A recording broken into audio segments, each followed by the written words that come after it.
Aleluia. Lucas capítulo 1, versículo 28. Lucas capítulo 1, versículo 28.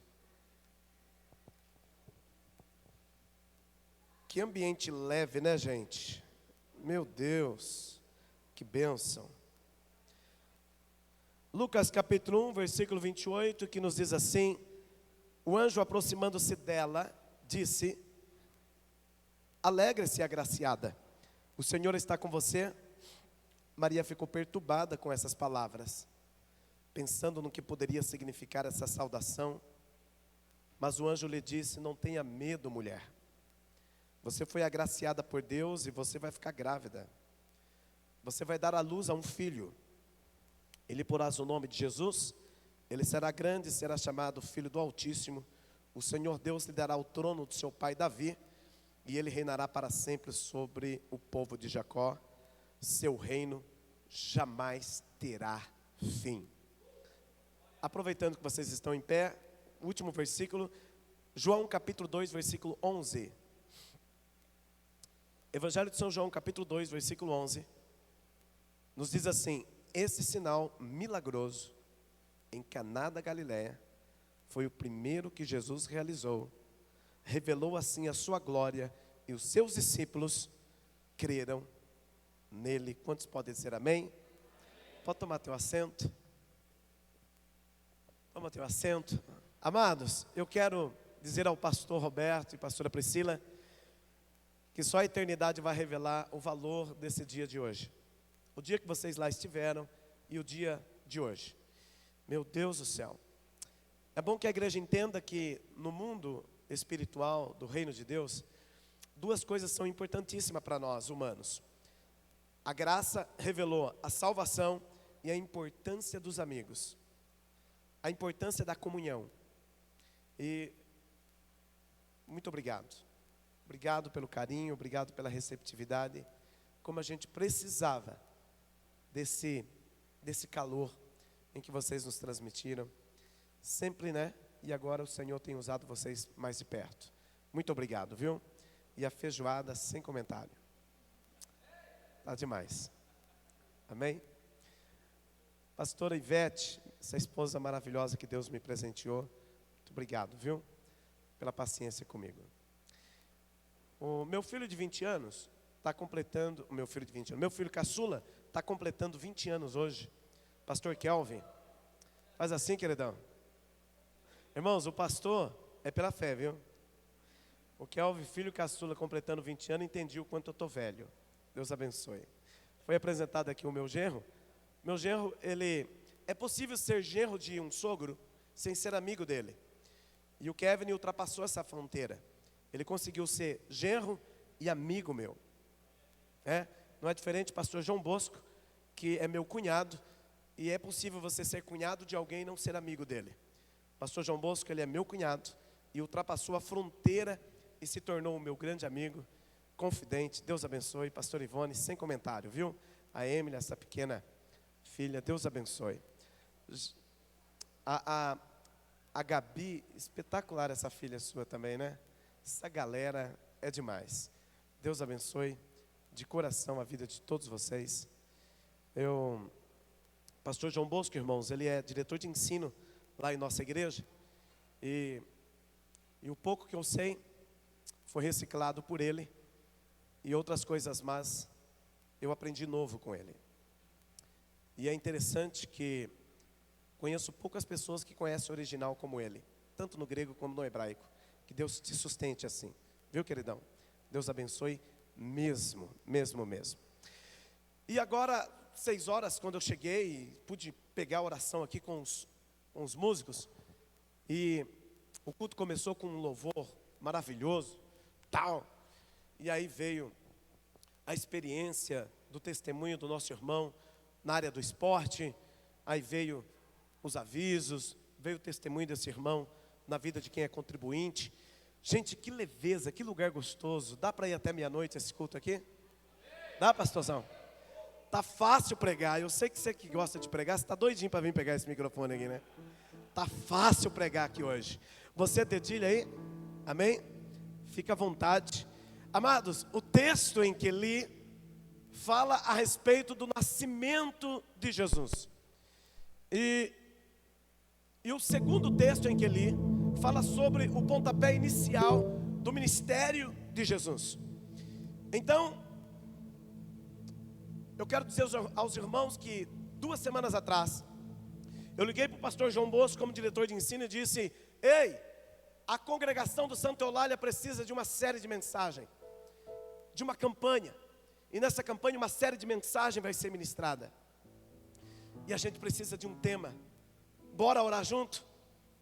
E aí, no domingo de Páscoa, fomos almoçar em um lar, em uma das casas da família, e a casa deles foi a escolhida. E aí, quando acabou o almoço, que eu estava de retorno para casa, ele disse: pastorzão, Deus colocou no meu coração. E este tema é um tema que se tornou a campanha desde domingo passado, e uma série de mensagens, razões para não desistir. Você pode repetir comigo? Agora, depois de almoçado, assim, sabe, você até tomou café da tarde. 1, 2, 3, razões. E quando o pastor me perguntou, até para passar para o grupo de mídia, fazer a arte, divulgar: pastor Nilton, qual é o tema? Falei: pastorzão, razões para não desistir. E domingo passado eu ministrei, abrindo essa série de mensagens em nossa igreja, falando sobre a importância da igreja local. A igreja local e a igreja global, universal de Cristo, é razões para não desistirmos. E eu falei sobre o valor desta igreja universal e desta igreja local. E quando o pastor me perguntou, eu ainda estava em Águas de Lindóia, eu disse para ele assim: pastor, interessante o que Deus está fazendo lá. Até quinta-feira eu te mando esse tema. E por que, irmãos, essa série de mensagens? Porque eu relutei. Falei: por que não pregar outra mensagem? A igreja do Renovo não está inserido lá nessa campanha. Mas é algo que ardeu tanto na minha alma, ardeu tanto no meu coração, que eu falei: por que não? Sabe por quê? Vocês estão muito lindos sem máscaras. A gente pregando daqui, a gente via vocês. Você já percebeu que toda foto que você tirou com máscara, você sorriu? Bora tirar um selfie debaixo da máscara. Vem o riso. A máscara, ela predominou por um tempo, fruto da pandemia. A pandemia é fato que ela não passou 100%, mas nós estamos na reta final dela. E a pandemia, ela foi o pretexto para muita gente que já estava cambaleando das pernas. Gente que queria parar, gente que queria desistir, gente que abriu mão do chamado, gente que abriu mão do seu ministério, da tua família, do teu casamento. A gente sabe que o cenário em que a humanidade está vivendo, agora na reta final da pandemia, é de escolha. E a gente precisa tomar 2 escolhas: parar ou prosseguir. Lembra que o lema dessa igreja no início foi: parar nunca, avançar sempre, desistir jamais. Esse lema ainda perdura em nossas vidas. E aí eu percebi que o Brasil, há 6 anos atrás, ele viveu um processo de impeachment da presidente Dilma Rousseff, que causou uma das maiores recessões da história da nossa nação. E ainda nem tínhamos levantado dessa crise, recessão econômica, veio a pandemia global. Alguns setores não foram atingidos, como construção civil, alimentação e tantos outros setores. Mas a maioria foram atingidos, inclusive o emocional do ser humano. Quantas pessoas estão retomando, tirou a máscara, retornou ao seu posto de trabalho, voltou a cultuar, mas o emocional ainda continua abalado. E eu venho aqui esta noite, como profeta de Deus, para lhe dizer que é tempo de começar, é tempo de recomeçar e não desistir. E eu fiquei procurando um personagem bíblico que eu pudesse pegar aqui como referência para mim desenvolver aqui alguns minutos de raciocínio com vocês. E eu vou para Davi, eu vou para Abraão, eu vou para os patriarcas, eu vou para os profetas, eu vou para os discípulos, eu vou para o sacerdote. E logo eu pensei, por que não falar do personagem Jesus? Que tudo começou quando um grito na eternidade foi dado: a quem enviarei e quem há de ir por nós? E por que esse grito na eternidade aconteceu? Porque o homem perdeu o Éden. E Jesus está na casa de um homem chamado Zaqueu, comendo.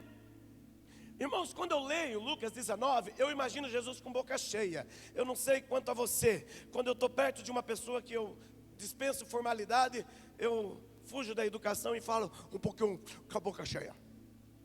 E eu fico imaginando Jesus, não numa feijoada, pastora Priscila, porque não é coisa de judeu, mas talvez carne de soja, né? Eu comi uma na Unasp lá, e interessante, feijoada com carne de soja, e não fugiu o sabor. Mas Jesus estava com a boca cheia, e Jesus olha para aqueles que estavam ali, família de Zaqueu e os demais que o acompanhavam, e ele disse: porque o Filho do Homem veio buscar e salvar o que se havia perdido. Jesus estava falando da coroa, Jesus estava falando do Éden, Jesus estava falando o que o primeiro Adão perdeu. O último Adão veio dizer: é possível andar sobre as águas. O último Adão veio dizer que é possível viver uma atmosfera de milagre, de cura e de maravilha. Eu vim devolver para vocês isso. E é por isso que em Apocalipse 3:11 ele disse: agora que eu recuperei, guarde para que ninguém tome a tua coroa. Então, se tem alguém que é expert em não parar na metade, e se ele está com uma cruz de 80 a 120 quilos, e ele não para no meio do caminho, areoso do Gólgota, e ele vai até o fim, ele é levantado naquele madeiro, ele vai até o fim dando brado: está consumado. Ele ressuscita ao terceiro dia, ele se ascende aos céus, e depois de ascender aos céus, volta à terra, anda mais 40 dias, come com seus discípulos. Oh, ei, aleluia. Esse camarada sabe o que é recomeçar. Ele recomeçou algo que nós tínhamos perdido. Só que nós perdemos, e não começou na China essa pandemia. A última que nós estamos vencendo começou em Wuhan, na China. Jesus venceu uma pandemia que começou no Éden, que não é na China, mas os historiadores dizem que o Éden foi criado no continente africano. De lá, do Éden, veio a pandemia chamada pecado, que desmoronou tudo que tinha sido construído. Um jardim com cores, com cheiro, uma vida maravilhosa, foi desperdiçado, jogado. E aí o grito acontece: a quem enviarei e quem há de ir por nós? Ele se identifica: eis-me aqui, envia-me a mim. Pastor Roberto aqui dizendo: a gente precisa retomar os departamentos. Kids, homens, louvor, evangelismo. A gente precisa retomar os departamentos da igreja. Com quem eu posso contar? Quantos aqui estão dispostos, pós-pandemia, dizer: eu não tenho motivos para desistir? Enquanto muitos pararam, eu tenho razões para continuar. Jesus não parou no meio do caminho, Ele continuou. E eu fico imaginando eu, na glória, tomando um chá da tarde com a eternidade. E eu chego naquela roda, está a Trindade tomando um chá, e eu sento e digo: e aí, galera? Tudo ok por aqui? Posso fazer uma pergunta? Pode fazer. A pergunta que não quer se calar: vencemos, adentramos os portais eternos com vestes de linho fino, palma nas mãos, novo nome escrito no livro da vida, bucho cheio de maná escondido, caminhando por ruas de ouro. batendo um papo aqui com Abraão, com Paulo ali. Agora eu estou na roda com a Trindade e eu quero fazer uma pergunta que não quer se calar. Qual é o fator predominante que fez a igreja vencer e adentrar os portais eternos, que foi lido em Salmo 24? Ei, levantai, ó portais eternos, porque Ele vem vindo aí. Ele é o Rei da glória, o Todo-Poderoso. Do outro lado do muro, eu estou perguntando para a Trindade: qual é o fator predominante que trouxe a igreja que salva? É claro que os dois vão olhar para o Cristo e dizer: foi Ele que disse, eis-me aqui. Foi Ele que enfrentou a morte, as lágrimas. Teve uma galera lá, porque os fariseus, os sacerdotes, ficou furioso porque Jesus contou com outros e não contou com eles. Porque quando a pessoa se acha, Jesus... E aí, Caifás e Anás entregou Jesus, irmãos. Os dois que eram os principais do sistema religioso da época, que era para estar assim com Jesus, entregou Jesus para Roma. Então o que eu quero dizer é que Jesus vai dizer... modéstia à parte, eu tenho uma contribuição enorme para vocês estarem aqui. Olha os sinais aqui, ó. Eu não desisti. Eu não parei. Eu fui até o fim, porque é no fim que está a vitória. Fala algo mais? Sim. A igreja. Meu reino precisava se manifestar. É fato que eu usei um tanque chamado Betesda, usei uma jumenta de um tal de Balaão. É fato que eu já usei corvo para alimentar profeta. É fato que eu usei um ímpio por nome de Ciro. Mas os principais é o meu povo especial, zeloso, de boas obras, aqueles que não pararam, aqueles que não desistiram. E como disse Daniel: tu porém vai até o fim. Levante a tua mão por um instante. Lembre de alguém que parou, lembre, seja parente, seja um ente querido. Lembre de alguém, amigo, conhecido, lembra? Primeiro se alegre porque você não parou, você está aqui. Se alegre por isso, celebre por isso, adore ao Senhor por isso. E agora clame a Deus a respeito dele e diga: Senhor, ajuda ele a retomar. Ainda dá tempo dele corrigir a rota. Ainda dá tempo dele retomar. É tempo de retomada, querida igreja aqui de Mogi Guaçu. A Rua Azusa não está lá na América, ela está aqui em Mogi Guaçu. A Rua Azusa está em Limeira. O motivo para o seu avivamento está aqui. Você pode aplaudir a vitória desse irmão que está persistindo. Olha para ele, aplaude olhando para ele, aplaude olhando para alguém do teu lado, dizendo: eu estou aplaudindo a tua vitória. O fato de você estar aqui já é uma grande evidência que você não desistiu.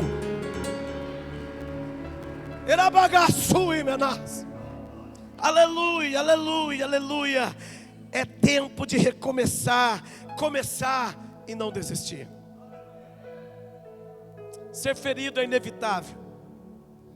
Ficar ferido é uma escolha. A pastora Priscila utilizou essa frase comigo após o culto, na mesa. Pastor Newton, ser ferido é inevitável. Agora, ficar ferido é uma escolha. É tempo de levantar. E quem é expert em começar? O nome dele é Jesus.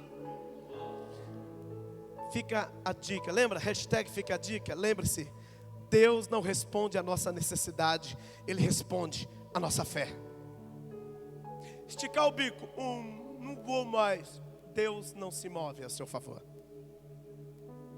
Mimimi, Nutella, isso não, Deus não responde mimimi. Você não está vendo, Deus? Deus não responde necessidade, Deus responde a tua fé. Deus responde o teu propósito. Nessa introdução, irmãos, depois de ler a respeito de alguém que deu o grito na eternidade, e eis-me aqui, envia-me a mim. Uma mulher é escolhida para ele nascer. E eu não sei se você lembra, mas falar em mimimi, uma mulher por nome de Joquebede, quando chegou a hora de circuncidar os filhos de Moisés, com mimimi ela disse: ninguém vai cortar meu filho não. Eu não quero ver sangue do meu filho. O anjo pegou o cabelo de Moisés, puxou para trás, pegou a espada. A hora que ele ia passar na cabeça de Moisés, o anjo ia matar Moisés. Você não está entendendo? O anjo ia matar Moisés por causa do mimimi da sua esposa. Moisés não viu, mas Joquebede viu e disse: não faças tal. Joquebede viu o anjo, jumenta vê anjo. E quem faz mimimi também vê anjo. Não é só ungidão divinizado que vê anjo, não. Quem tem mimimi, Deus trata. Não faças tal. Aí Moisés olha para ela e fala: o que está pegando? Se eu não decido circuncidar Gerson, você vai morrer. Ele falou: sério, sério. Pegou uma pedra afiada, falou: tio, sabe por quê? Tinha uma aliança em percurso, tinha um propósito em andamento, tinha uma rota para ser trilhada, e tinha alguém que não estava entendendo. Tinha alguém que estava querendo interromper um projeto de Deus, uma aliança de Deus. E quando alguém entra no caminho com desobediência e não quer ir a nado, de barco ou de camelo, de animais, atração animal, vai de peixe. Deus, ele tem um jeito interessante de trabalhar. Então, irmãos, eu digo isso com propriedade. Você pode dizer para mim, diz assim, animais têm instinto. Diga, ser humano tem impulso. E quando não deixamos o Espírito Santo controlar os nossos impulsos, nós nos tornamos piores que animais. Sabe quem é que desiste? É quem não controla os seus impulsos. Porque informação para prosseguir você tem. Irmãos, 90% dos que pararam, você para bater um papo com o cara te dá um show de Bíblia. 90% que abriram mão do teu chamado, do teu ministério, e não quer mais saber de Deus, de igreja, e está ferido com o sistema, e bota Deus no pacote, sabe de Bíblia melhor que a gente. Então, ele está sendo levado por instinto. Levante a tua mão comigo e diga: Senhor, controle o meu instinto, controle meus impulsos, porque eu quero fazer a tua vontade. Então você entende aqui que um impulso fora da vontade de Deus é pior que o instinto de um animal. Porque o animal, quando ele está pelo teu instinto, ele não vai prejudicar da sua própria espécie. E o impulso fora da unção do Espírito é o que mais faz, é prejudicar a sua própria espécie. Então, eu quero dizer o seguinte, irmãos. A mulher sofre um preparo no corpo para gerar um filho. Eu entendo aqui que é um começo da vida de Jesus personificado entre os homens. O anjo aparece, passa o comunicado. Aí a cultura da época, a circunstância pedia para ela abortar. E é mais fácil, irmãos, parar. É mais fácil desistir. Maria poderia muito bem fazer isso. E em nome de Jesus, juntos aqui nós profetizamos que o diabo não vai abortar e nem matar o projeto de Deus na sua vida. Sabe por que está doendo? Sabe por que tem contrações dentro de você na alma? É porque o que você está gerando é de Deus. Se não fosse de Deus, não estaria doendo, não estaria cobrando tanto de você. Se está doendo, se está estranho, é porque algo está sendo gerado dentro de você. E o que eu acho interessante é que quando Deus fala assim: eu sou o Deus de Abraão, Isaac e Jacó. Você percebeu que não teve um joio no meio? Abraão, Isaac e Jacó. Então houve uma sequência de geração, que dali veio os hebreus, consequentemente os judeus e a igreja. Então, quando Deus fala, eu sou o Deus de Abraão, Isaac e Jacó, Ele está dizendo, eu sou um Deus de gerações. E quando fala geração, é porque foi gerado. E quando é gerado, é porque alguém se dispôs para gerar. Então o Espírito de Deus te traz aqui hoje para te dizer, não para não, tem algo meu sendo gerado dentro de você. Em favor do teu casamento, da tua vida profissional. Cara de profeta, quem sabe fazer cara de profeta? Espera aí, só um minutinho. Cara de profeta. Dedo de profeta e diga para essa pessoa que está do teu lado, tem alguém lá fora dependendo da tua fé. Tem alguém lá fora dependendo da tua fé. E por isso você não pode parar. Você não pode desistir. Algo de Deus, ministerial, profissional, algo tremendo está sendo gerado dentro de você. E é interessante que Maria foi pressionada por Herodes, teve que fugir.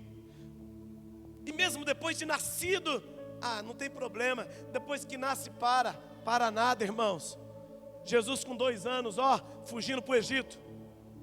Herodes mandou matar todas as crianças de 2 anos para baixo. Quando o projeto está sendo gerado, dói. Quando ele nasce, continua doendo. E por isso que tudo que acontecia na vida de Jesus, a Bíblia é bem clara. E Maria guardava tudo isso em seu coração. O culto acontecendo e a pastora Priscila só assim, O culto acontecendo e o corpo de obreiro só aqui, guardando essa cena no coração. Porque isso aqui foi gerado com dores. E quando esta igreja escrever um livro, eu quero ser um dos primeiros a comprar e ler, porque a história da vida desta igreja, a história da vitória que esta igreja tem gerado, vai influenciar muitos outros ministérios por aí. E eu quero fazer parte de algum capítulo deste livro. Não para não. Não para não. Tem mais coisa para falar aqui de Maria e tal, mas eu preciso dizer o seguinte: Jesus se propõe a vir. A quem enviarei que há de ir por nós? Eis-me aqui, envia-me a mim. Jesus nasce depois de tudo acontecido, através das palavras proféticas dos profetas. Agora Jesus grande, agora Jesus cabelo para trás, moreno, nazareno, trabalhando de ajudante com seu pai na carpintaria. Ele é convidado para uma festa. Eu li com vocês o capítulo 2, versículo 11 de São João. A gente sabe que Jesus é convidado para uma festa. E Jesus vai para essa festa. E Jesus nesta festa começa algo que ele tinha tudo para parar. Teve cusparada, teve cravos, teve martelo, teve coroa de espinho, teve cruz, teve Judas pelo caminho, tudo para ele parar, pior que uma pandemia, mas ele foi até o fim. E o que eu acho interessante, que a gente sabe que é importante concluir. Lembra que Paulo disse, combati o bom combate, encerrei a carreira e guardei a fé. Então, encerrar uma obra é muito bom. Tudo tem começo, diga comigo, tudo tem começo, meio e fim. 1, 2, 3. E eu amo aquele texto que o Isaías disse assim, se passares pelas águas, as águas não te submergirão. Se passares pelo fogo, a chama não arderá em ti. Não sei se você está entendendo, mas ele está falando se passares. A palavra se passares é em movimento. Você já percebeu que o equilíbrio só existe em movimento? Parado fica difícil equilibrar. E não é para ficar no meio do fogo. Não é para ficar no meio das águas.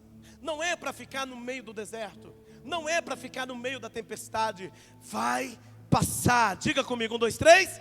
Vai! É só você não parar, irmãos. Fui convidado para ministrar ainda na sede, no Bom Retiro em São Paulo. Estava a caminho, levei um tecladista meu, o Adriano. Irmãos, eu estava com um New Civic prata, irmãos.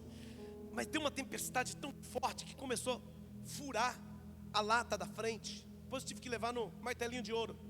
Mas uma tempestade tão forte, e eu estava em cima do horário. E todos os carros na Bandeirante parou.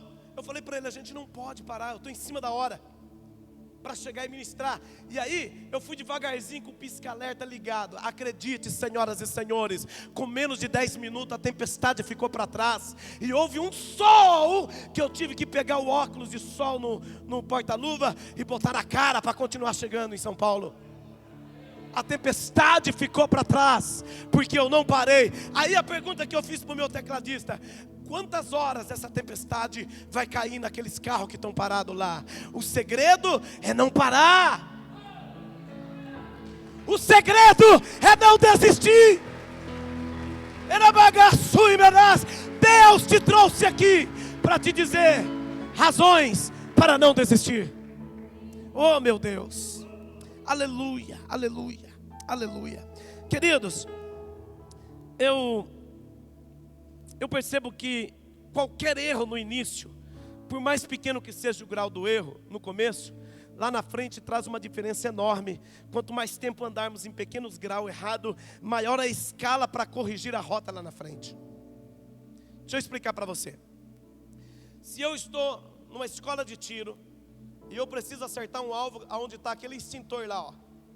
Se eu sacar a arma aqui e atirar, e a ponta do meu revólver sair 1 centímetro, 1 centímetro o cara tem que ser muito ruim, né? Mas se ele sair aqui 10 milímetros, 10 milímetros a 1 metro, esse 10 milímetros vai se tornar 15 milímetros. A 2 metros, ele vai se tornar 20 milímetros. E quanto mais, é isso mesmo, engenheiro? Quando você vai demarcar um local para construir, e o pedreiro errou no esquadro do terreno, e o terreno tem 30 metros, ele errou 1 centímetro no ponto de saída, 30 metros, 1 centímetro, quanto que vai dar lá? Ele vai, irmãos, olha o que o engenheiro acabou de dizer. O pedreiro vai construir no seu terreno, ele errou 1 centímetro no esquadro. Sabe quanto, dentro de 30 metros, ele vai entrar no terreno do vizinho? E isso vai te dar uma dor de cabeça enorme? 30 centímetros. Por quê? Porque o erro estava no começo. E eu estou dizendo isso, sabe por quê, queridos? Antes eu quero antecipar que qualquer que seja o erro cometido no início, ainda dá tempo de corrigir a rota. Ainda dá tempo.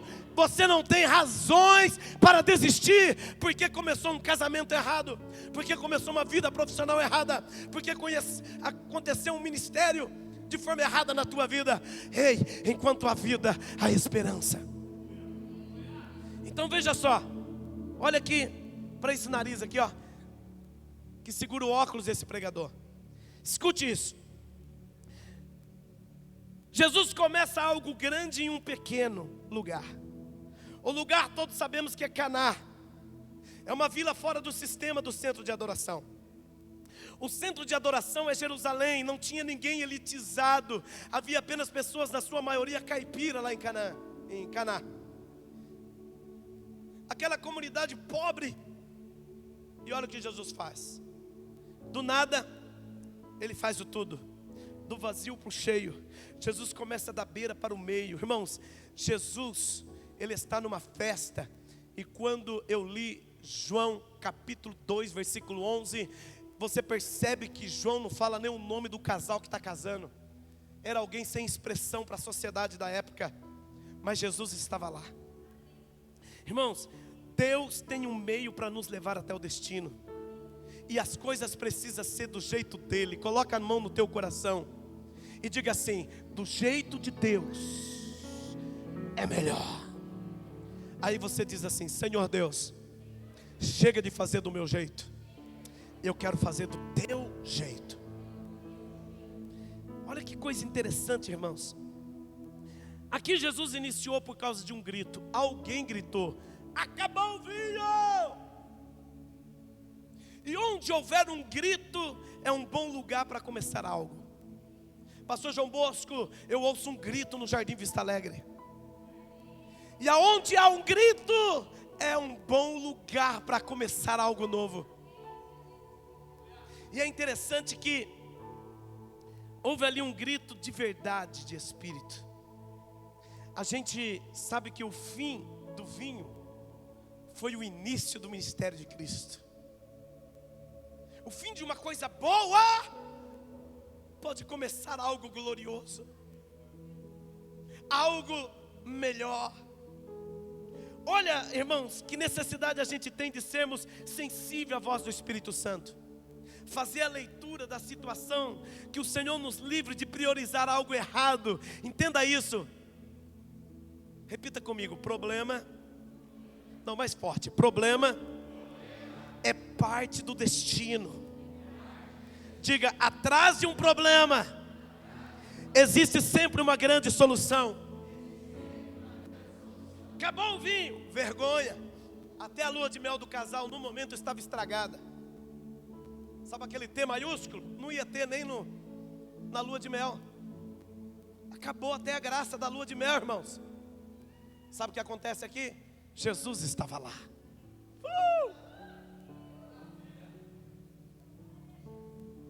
E é interessante que João e Pedro está indo para a porta da igreja Formosa orar. E alguém pede esmola. Alguém pedindo esmola é problema, sim ou não? Muito mais do governo do que da igreja. Mas é um problema. Certo? Certo? Aí João bate na túnica, não vê nada, mas Pedro olha e diz: eu não tenho prata e nem ouro, mas o que eu tenho eu lhe dou. Em nome de Jesus, levanta-te e... Capítulo 3, acontece salvação de 3.000 almas. Porque quem viu esse milagre, ficou com o coração acessível para receber a palavra. Por trás de um problema existe uma grande solução. E é interessante que os discípulos, esses dois discípulos, eles estavam indo orar. Porque orar não diviniza ninguém. Orar humaniza você. Orar não é só olhar para o céu, mas é olhar para as necessidades ao lado. Então Jesus estava ali exatamente com essa mentalidade. E o que eu acho mais lindo é que Maria sabia que Jesus usa pessoas para não parar a obra. Maria sabia que se Jesus quer usar alguém, é porque algo grande ele vai fazer. Não, você não pegou. Pastor Roberto, não te chamei de José Roberto ainda? Não. Pastor Roberto, eu tenho um obreiro chamado Pastor José Roberto, que é uma bênção lá conosco. E eu batizei ele como Pastor José Roberto, em nome do Pai, do Filho.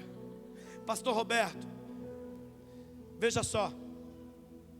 Jesus olha para Maria e diz: o que tenho eu contigo? Tipo assim, a gente já conversou muito sobre isso.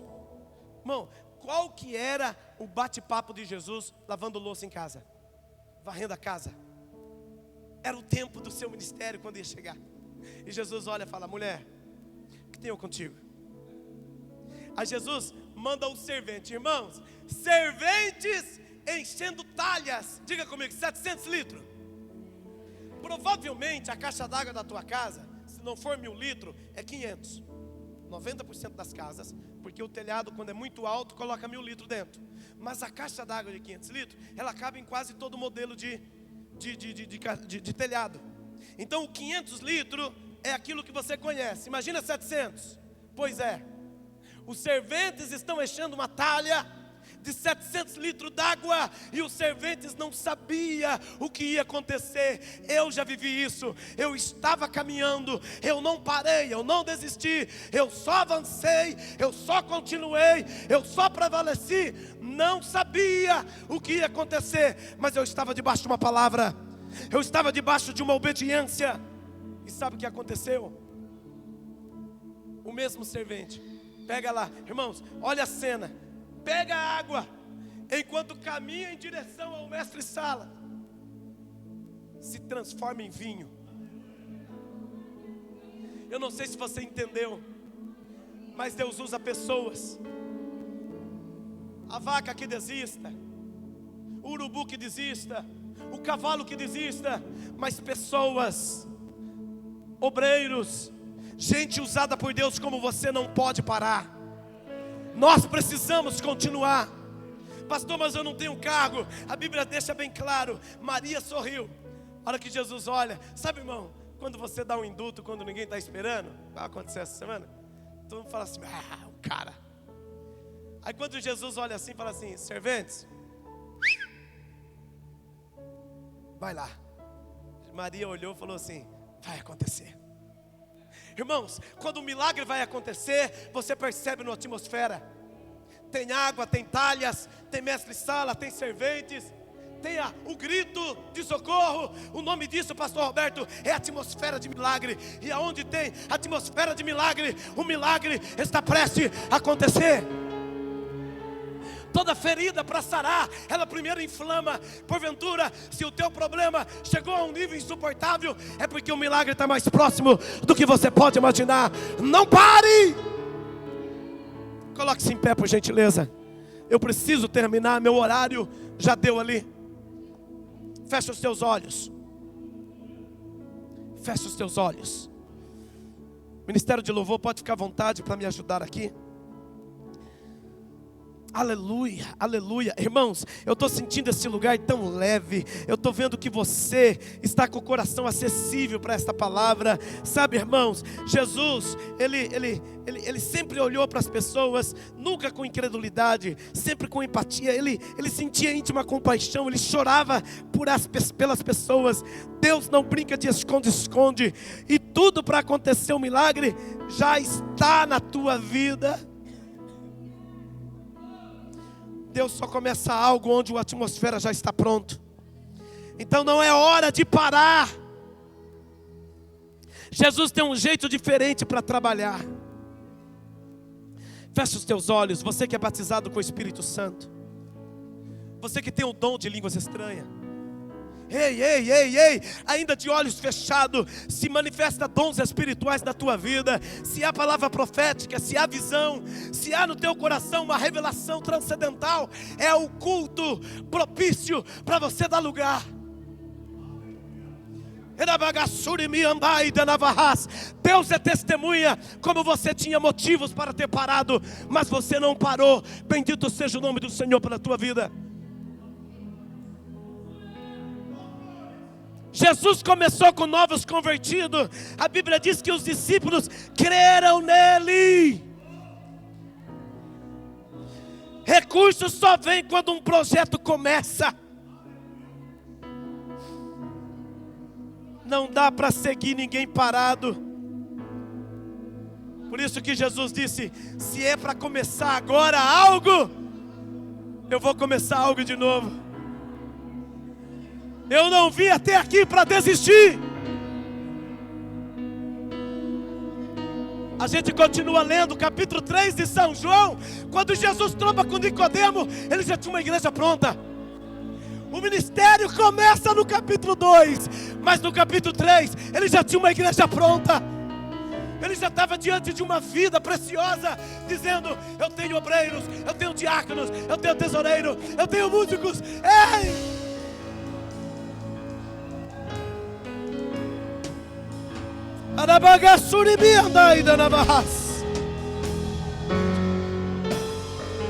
Meu Deus! Ainda de olhos fechados, preste bastante atenção nesta palavra revelada. Deus não erra família. Deus não erra família. Por isso Ele permitiu você nascer aí nesta família, para que você gere memórias boas. A tua família é uma atmosfera de milagre que Deus criou para ti. O Deus que tirou todas as águas de Paulo e encheu ele do novo vinho é o mesmo que está trabalhando em ti.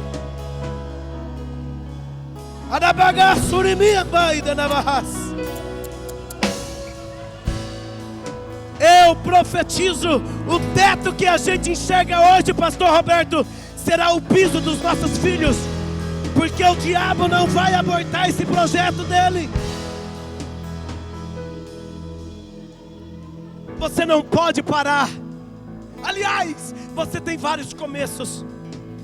Quando o homem peca, Jesus, ele faz questão de começar o nascimento, de começar o ministério, de começar um tempo novo de ressurreição.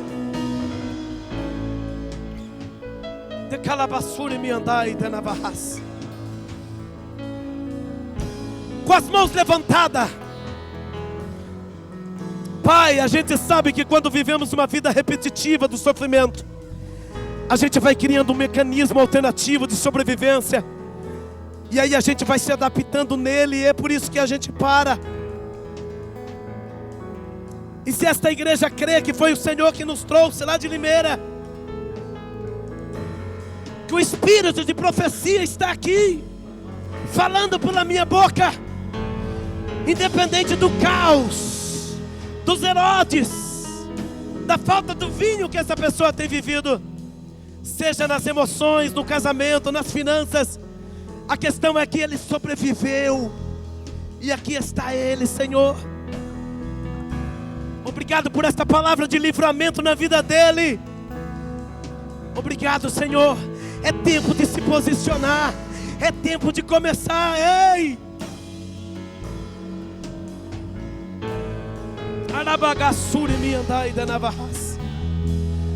Se você crê que esta palavra veio de Deus para você,